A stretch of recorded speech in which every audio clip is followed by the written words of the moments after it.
Pemirsa, perdagangan saham di Bursa Efek Indonesia telah ditutup. Kita akan membahasnya bersama Muhammad Al-Fatih, Vice President dari Samuel Sekuritas Indonesia. Pak Muhammad Al-Fatih, terima kasih banyak sudah hadir bersama kami. Kalau kita melihat indeks hari ini nampaknya cukup positif, pelaku pasar melihatnya ya.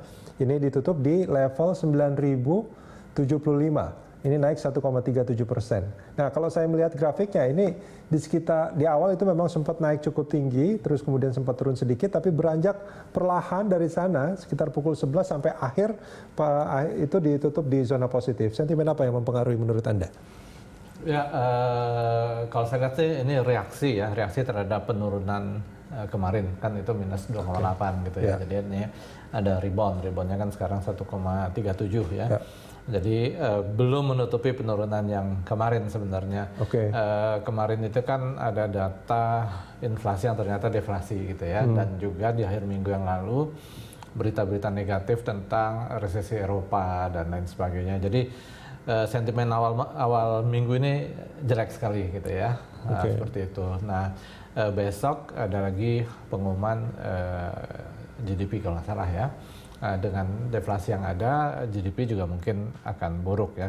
Tentunya juga kemungkinan laporan-laporan keuangan kuartal kedua ini akan buruk karena kan ada PSBB kan, PSBB di April Maret gitu. Tapi kita lihat kan sekarang ini sudah mulai buka lagi gitu, bahkan harus genap ganjil lagi karena ramai sekali kan mobil-mobil. Nah, jadi mudah-mudahan di kuartal ketiga itu lebih positif gitu, meskipun tidak sebagus di tahun yang lalu.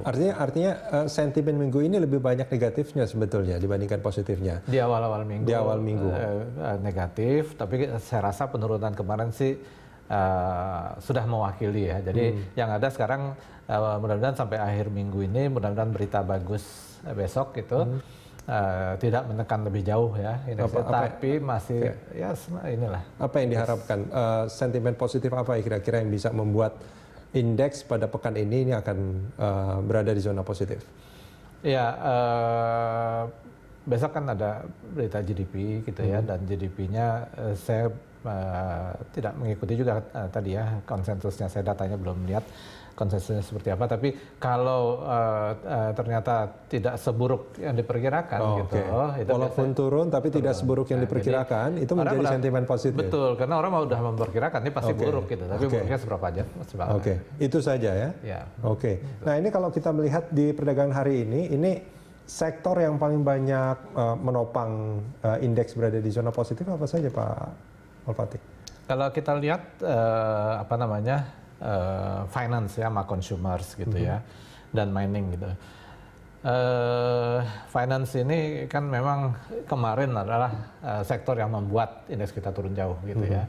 Tapi kalau saya lihat beberapa saham itu seperti misal BCA maupun Mandiri gitu, BCA tuh turun tajam kemarin tapi rebound kembali ya, jadi kembali ke level-level sebelumnya. Jadi cukup kuat lah ya BCA, dan Mandiri juga kan dari laporan keuangannya keuntungannya juga paling baik ya di antara bank-bank besar, 4 bank besar ini. Jadi itu juga punya potensi melanjutkan atau rebound kembali ya setelah kemarin itu turun hampir 5% ya Mandiri itu.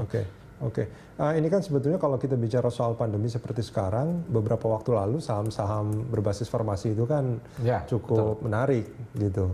Nah, kalau Anda melihat apakah ini masih akan terjadi atau sebetulnya kenaikan kemarin itu sudah price in? Ya, kalau kita lihat kan dalam seminggu terakhir ini ada koreksi ya, karena kan memang kenaikannya udah cukup tajam, dan mungkin upside-nya nggak terlalu jauh lagi, tapi saya rasa sih nggak akan koreksi jauh karena kemungkinan laporan-laporan keuangannya akan bagus juga ada di sana.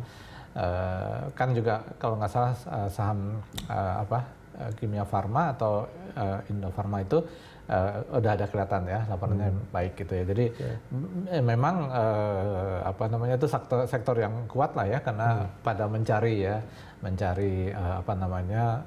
suplemen dan lain sebagainya. Apakah itu juga masih menarik untuk besok mungkin?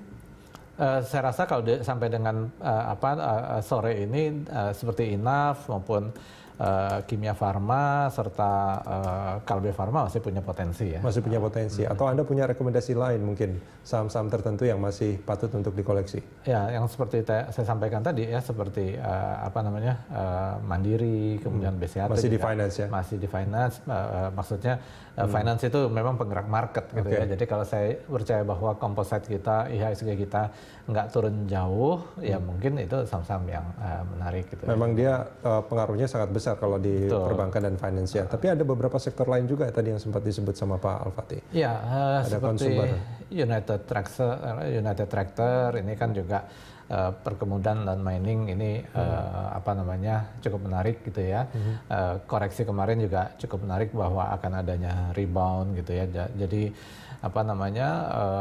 itu juga termasuk yang menarik dan juga barangkali Pegas ya. Pegas juga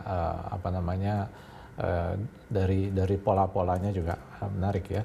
Jadi Pegas ini dari pola-pola maksudnya secara teknikal. Secara teknikal dan kalau kita lihat kan memang dia naik terus, dan ketika kemarin koreksi besar IHSG dia juga tidak turun di bawah support pentingnya gitu ya. Jadi itu masih dalam tren naik sejak April ya kemarin.